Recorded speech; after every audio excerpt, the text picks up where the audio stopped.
My name is Coss Marte, and I grew up in an over-policed neighborhood where I was stopped over 300 times for the smell of marijuana.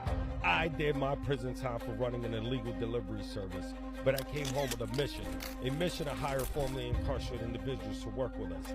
Let me introduce you to CONBUD, the best cannabis dispensary in New York. I'm still your dealer, so order online or just come into the store and schedule your pickup. CONBUD, New York's favorite dispensary.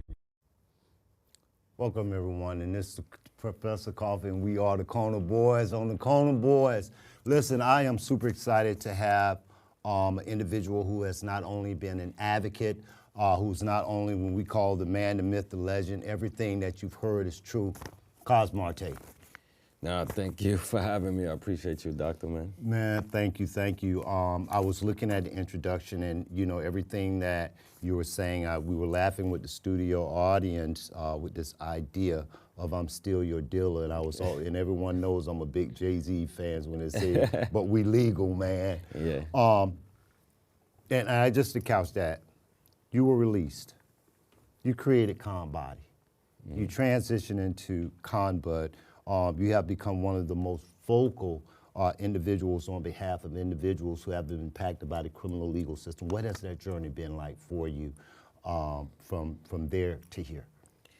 The journey feels like it's still the beginning, you know? I feel like I'm still, you know, showing up every day, still hustling. I see a lot of differences from me being released in 2013 than someone being released in 2025, right?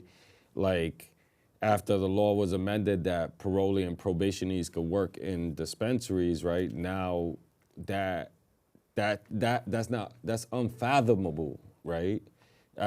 Like unthought of for somebody to be on parole. Like I got parolees working, right? At the dispensary. At the shop, you know, when their parole officers come and visit, they take a whole tour of the shop, right? Wow. Can't make this shit up, you know? And it's a blessing though to have like that transparency now, to even speak to those people, to have that opportunity, because nobody even cared about people coming out of the system. You know, like I came out multiple times and, you know, it was the same BS, you know. Going back to the same community, same conditions, still trying to grind. I was sharing, one of the things I was sharing with our attorneys, Jeff and Sean, there's an article that was written a few years ago that said if you want to be arrested for cannabis in New York City or New York State, be black or brown. In your work, how has your advocacy led to challenging some of those concepts and beliefs around discriminatory practices, particularly as it relates to individuals coming from spaces of incarceration into this new industry? I think, you know, the police are definitely way more lax, you know, and I think there's also police that take advantage of that, you know, hey, this person is smoking in a standing vehicle. That's, you know, I got multiple people that have called me like scared for their life, like what's gonna happen, you know, and it's a disappearing ticket, right? They think they're gonna go back to jail because they have other history, you know? And so it's definitely like we're in a way better space, you know? And I think due to us bringing the approach of the normalism, right? You know, being able to consume around anywhere and use your medicine anywhere, right? And then also like just the police doing it in front of them and having that transparency, right? I remember when we opened up the Delancey store, like one of my trainers, he sat on top of the hood of the NYPD car and smoked a joint, and the officers were taking pictures of him, right? Like, you can't make that shit up, sorry. No, sorry. You know, this is Kona, so we ain't worried about that.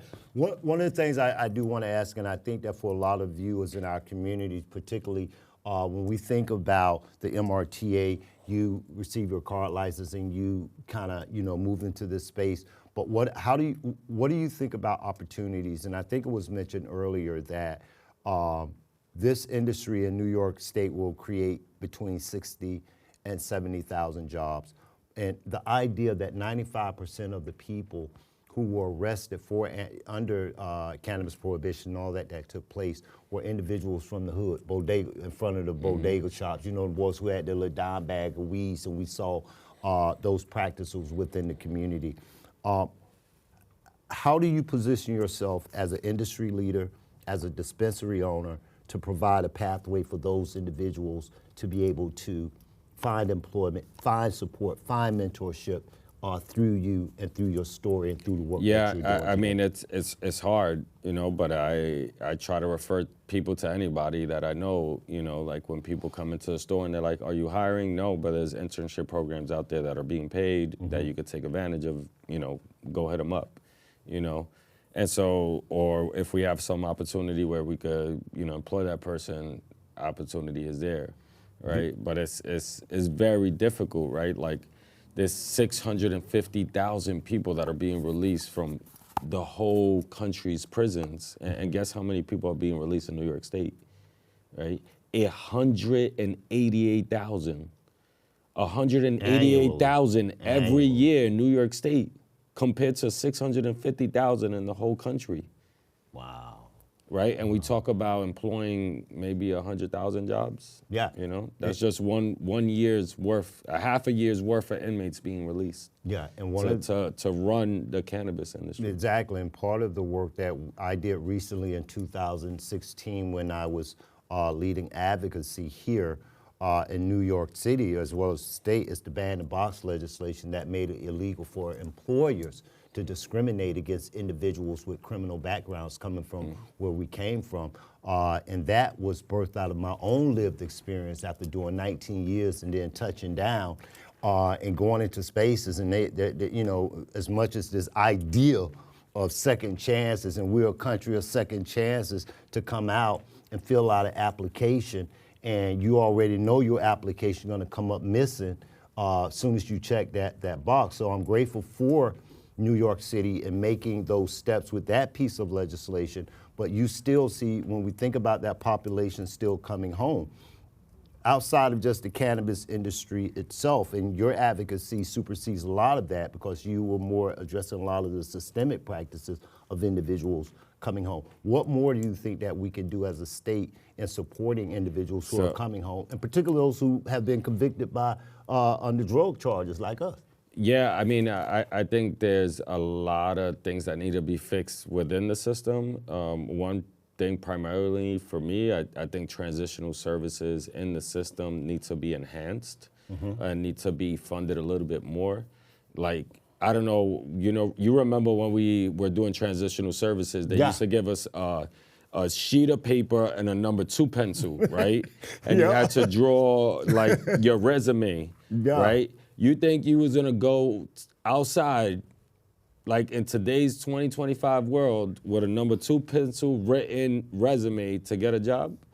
Hell no. Exactly. Right? That's not gonna happen. Like, so why don't we start bringing computers now? Why don't we readapt these people the right way and educate them and not setting them up for failure?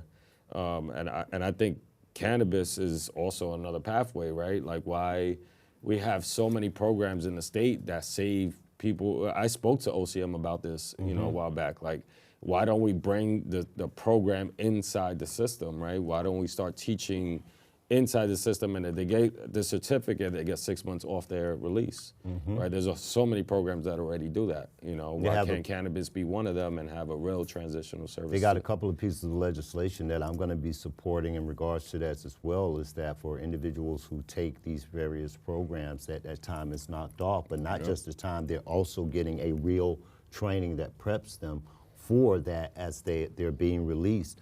And for those who may not know, we also have a career development